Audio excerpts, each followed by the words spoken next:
Hello and welcome to Analysis on TV 360 Nigeria with me, Oyin Adekunle.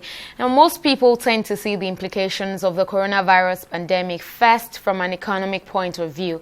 But beyond that, the global crisis has actually brought serious threats and setbacks to the progress which had earlier been recorded in some other health issues. Now, ahead of the World AIDS Day on December 1st, the Joint United Nations Program on HIV/AIDS has revealed that at least 45,000 persons living with the disease in Nigeria died in 2019. And you may ask, how does COVID-19 impact all of this? Now, data collected by international organizations show that the pandemic affected the delivery of routine HIV services and emerging challenges. Well, let's find out more now about the challenges posed by the pandemic on people living with HIV/AIDS in Nigeria. Ikenna Nwakama, the co-chair of the Coalition of Civil Society Networks on HIV/AIDS, now joins us via Skype from Abuja. Mr. Ikenna, thank you very much for joining us on the program. Now, 45,000 deaths in 1 year. This is alarming, to say the least. Now, considering the gains we have boasted of recording before now and the global vision of achieving zero new HIV infections, zero discrimination, and of course, zero AIDS-related deaths by 2030, what do you think is responsible for the death rate in 2019? Thank you again for having me. Indeed, it is an unfortunate situation because in this very time point in our HIV response, having 45,000 deaths is something that is not acceptable because already based on the technology and the drugs that has been deployed, ordinarily, anybody that is HIV positive that is receiving the treatment in the space of less than 6 months should have viral suppression. So the idea of death, AIDS-related death shouldn't arise. But if that happened, I think it's a call for concern for us to understand what are those other factors beyond HIV infection that can actually kind of trigger that kind of calamity we actually experienced. I have to also point out that when we say 45,000 persons living with HIV died, it's different from saying we had 45,000 AIDS-related deaths. All right, so if somebody living with HIV died of accident, we wouldn't say he died because of HIV. So even though I've not seen the data in terms of mortality review to understand why they died, for me, if they died based on AIDS-related mortality, it is a disaster. It's a thorough vote of no confidence on our response. But I don't want to believe, honestly, I don't want to believe that they were based on AIDS-related deaths. But I don't want to also rule it out because during the time for lockdown, a lot of things happened. Yes, coronavirus might be another comorbidity that will help HIV to become more fertile, more dangerous, and worsen the situation of those living with HIV. Apart from being a comorbidity, the situation at that point in time, services were down. People, access to drugs were kind of reduced. And sorry to cut you here, Mr. Ikenna. We should also point out that these deaths, according to reports, occurred in 2019. That was before the outbreak of the pandemic in Nigeria. Good, thank you so much, because I was trying to associate that with that. So again, let me go back to what I said before, that we need to really define that, whether they were AIDS-related deaths or person living with HIV who died. They are two different things, right? Because like I said before, I don't want to believe that people these days die as a result of HIV infection when they're receiving treatment. But again, there are situations that will make us feel it is a possibility. All right. For instance, we've had cases where people abandon their drugs and go for faith healing. People who are receiving treatment and we are doing so well, and maybe one pastor somewhere said that this year you shall be healed, and the person believed, dropped his or drugs, and then it's been the kind of trend we've been seeing over time. All right. So that's one of the areas I think we are so worried about the situation. There's also issues around mental health. which has been a problem. So people abandon their drugs because of mental health comorbidities. Out of depression, they leave their drugs, and then it becomes a problem. All right. But it's not to say that the treatment program is not effective. It is very effective. We have success stories in terms of what the drugs are doing. And the drugs they keep improving every year. Like I said before, anybody that is positive and is on treatment in less than 6 months can achieve viral suppression to the point that the chances of the person infecting another through sexual transmission becomes totally reduced. So it's a success story. And it's actually a good point that you made, that we need to clarify when we say 45,000 people died of HIV/AIDS in 2019. A good point you made there. But now, if you could give like a rough estimate about how many people living with HIV/AIDS in Nigeria. Now, so based on the last National AIDS Indicator Impact Indicator Survey that was conducted, the NICE report that was conducted, and that has been our compass in terms of what has defined our true estimate, at least the closest to our true estimate. So we have about an estimated about 1.3, 1.4% prevalence. That means we have about 1.9 million people living with HIV in Nigeria. We have about 180,000 adolescents and young people living with HIV. All right, so that is actually what it looks like at the moment. But let's talk about testing now. There are people that have probably never had a test. And there's also the issue of stigma around HIV/AIDS in Nigeria. Now, could this also be a factor hindering the progress we've been trying to make so far? Thank you so much for bringing that up. Just yesterday, we had the National Multi-Stakeholders Dialogue on Faith and Stigma Mitigation. We thought that we had passed that stage where people still, believed that HIV was a penalty for immorality. We were shocked that up to now, people still have that kind of ideology. Stigma is the new epidemic. Stigma is the reason why people are not testing. Stigma is the reason why those who are in treatment run away from the treatment and decide to die or start looking for miracles somewhere. Stigma is now the killer. In actual fact, we have disarmed HIV. In actual fact, science and medical medicine has disarmed HIV. So HIV is not thriving on other factors like stigma, like fear, like disbelief, like doubts. That is what is enabling HIV right now. So anybody that dies of HIV right now died as a result of either ignorance, stigma, or someone that is like gender-based violence. Yes, stigma is a big problem. And remember, when we talk about stigma, it's not just only about felt stigma. There's also another one that we don't talk about, the internalized stigma, self-stigma, faced by these people who are positive. So how they perceive themselves is what also has become a big problem. Because except somebody develops that kind of positive mindset, the idea of accepting your treatment and committing to your treatment becomes a problem. So I would say that if we have to fight this, we have to fight stigma to stand still. I also want to tell you that I agree with you that treatment is a big problem. Testing is a big problem.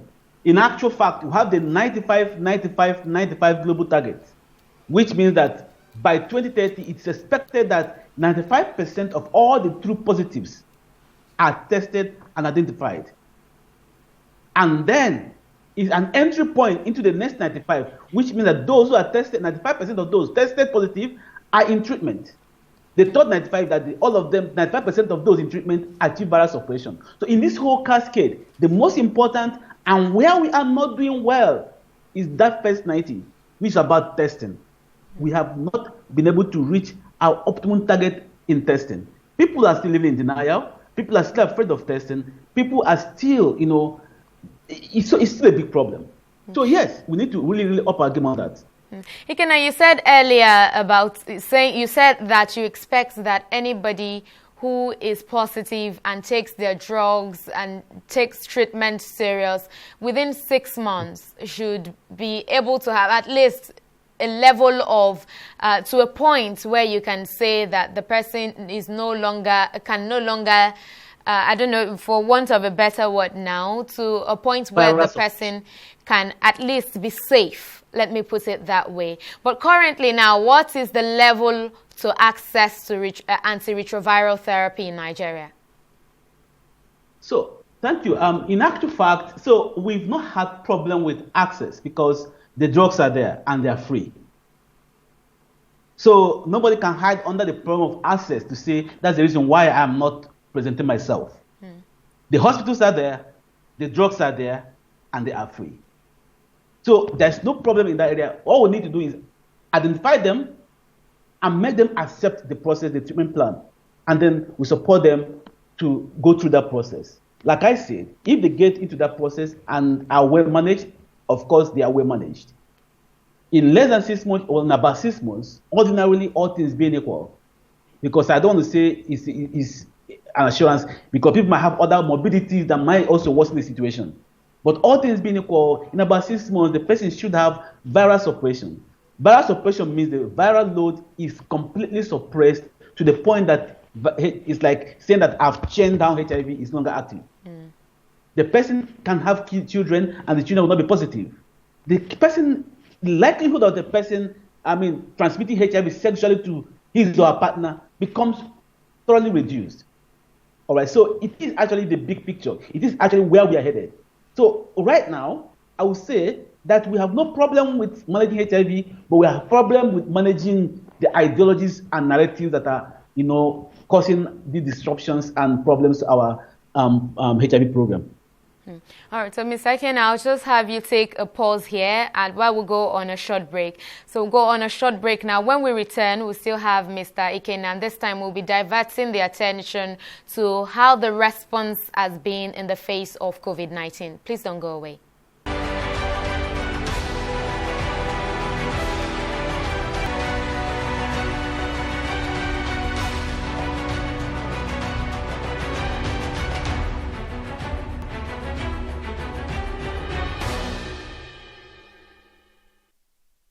Welcome back, and this is still Analysis on TV 360 Nigeria. If you're just joining, we're still talking about the impact of the coronavirus pandemic on persons living with HIV/AIDS in Nigeria. And I still have on the program Mr. Ikenna Nwakama, who is the co-chair of the Coalition of Civil Society Networks on HIV and AIDS. Mr. Ikenna, thank you very much for staying with us. Now, how has response been in the face of the COVID-19 pandemic?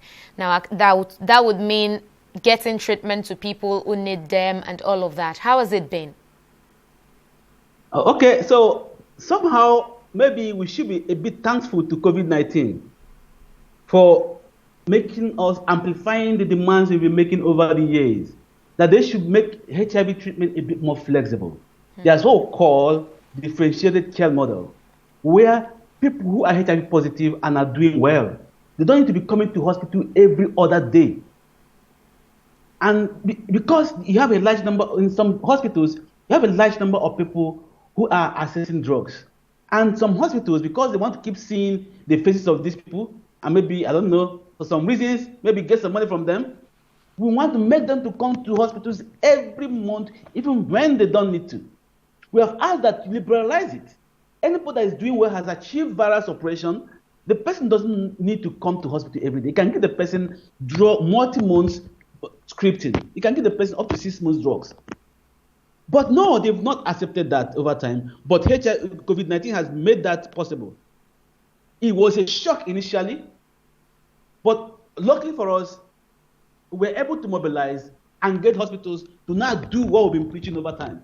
So to salvage that, they had to give people drugs for a long period of time. But also the supply chain was actually the problem, because these drugs actually are supplied per month. So we have a buffer period of the drug we have in stock, how long they can last.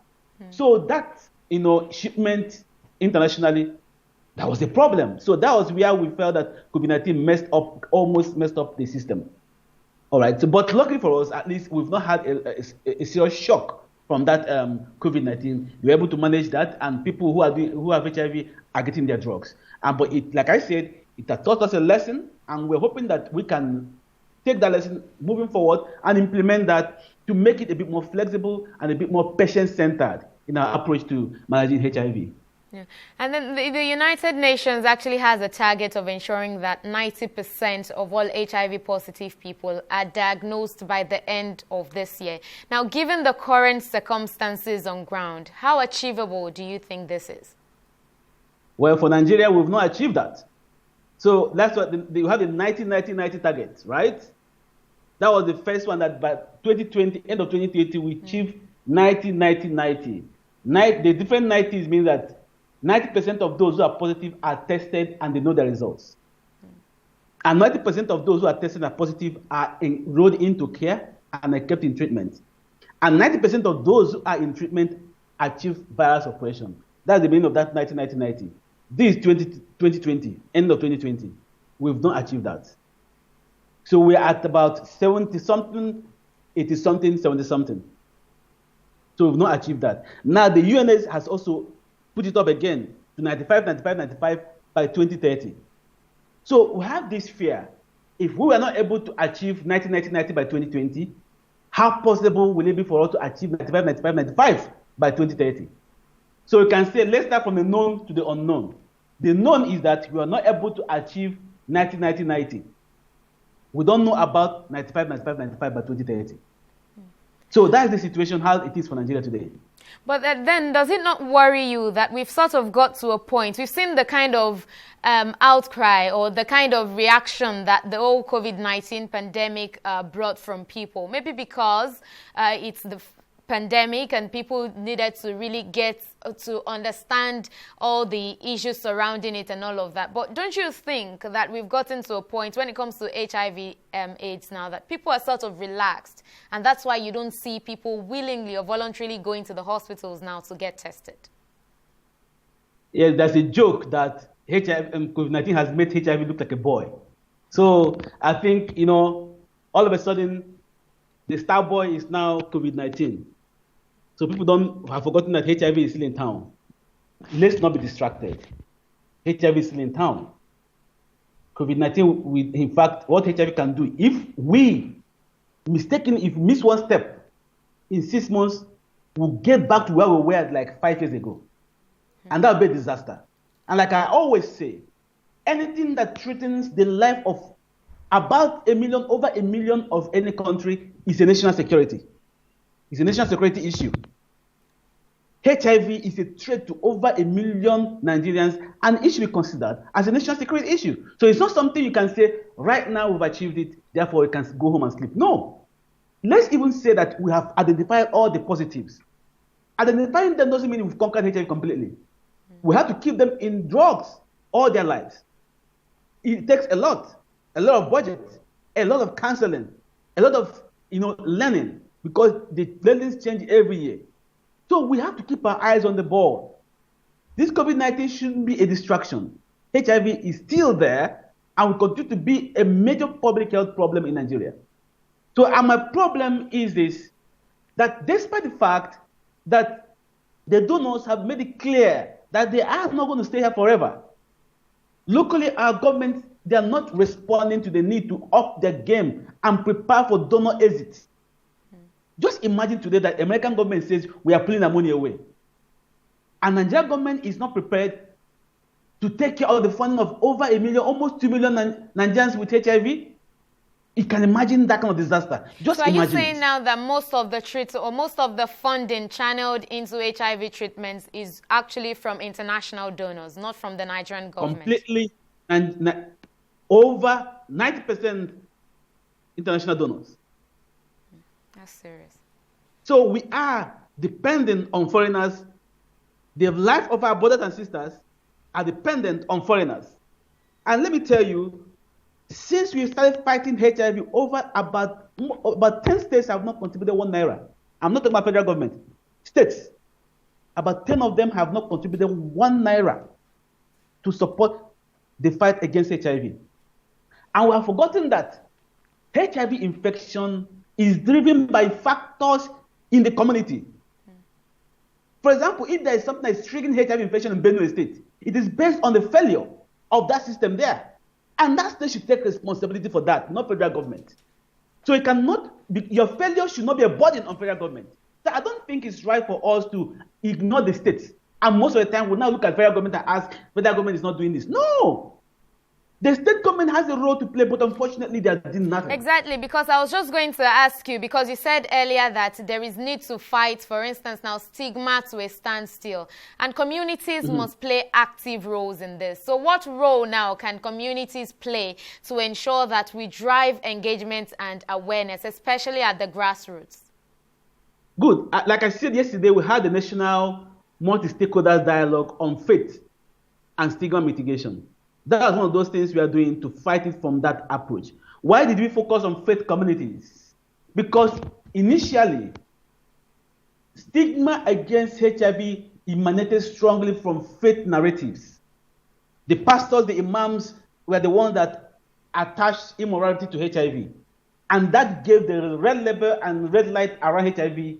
And that's why till today, people are not as still afraid of HIV. There was something the keynote speaker said, Charles Usier, the country director of Christian Aid. He said something that just like we are using face masks to protect ourselves from COVID-19, it is not a problem, right? But nobody wondered that you are having face masks. But think about that. Somebody sees you with a condom. What will be the reaction? Immorality. But these two things are doing some public health protection or prevention services. But because you attach immorality and sexuality on this particular HIV, it is thoroughly stigmatized. So we try to bring faith leaders to help us change the narrative. Stigma came from there. And stigma has to, the fight against stigma has to also leverage that platform. So yes, we are taking it to the community, to the point that people understand what HIV means. And we need to unmask HIV because we are also encouraging those living with HIV to come out and show themselves. Because part of the interaction we had was that the faith leaders were asking, you say it's not killing anybody. I've not seen anybody that is living with HIV. Show me the person that is doing well, I will believe you. So we need to unmask it. You have a responsibility for the faith leaders. We have responsibility for government. We also have responsibility for those living with HIV. So it's a collective responsibility. All of us have to make sure we demystify HIV. We have to tell the true story that it is not a killer. What is killing is the wrong narratives we are generating from this community space. So yes, community has an important role to play. Mr. Ikenna Nwakama, we thank you very much for sharing your thoughts on this very important issue with us on analysis. And well done for all the efforts you're putting into saying that we truly treat HIV/AIDS in Nigeria. Thank you very much for your time, Mr. Ikenna. And thank you for having me. Thank you for having me. That's the much we can take on this episode of Analysis. Thank you so much for watching. I'll see you again next time. I am Unyi Adekunle. Bye for now.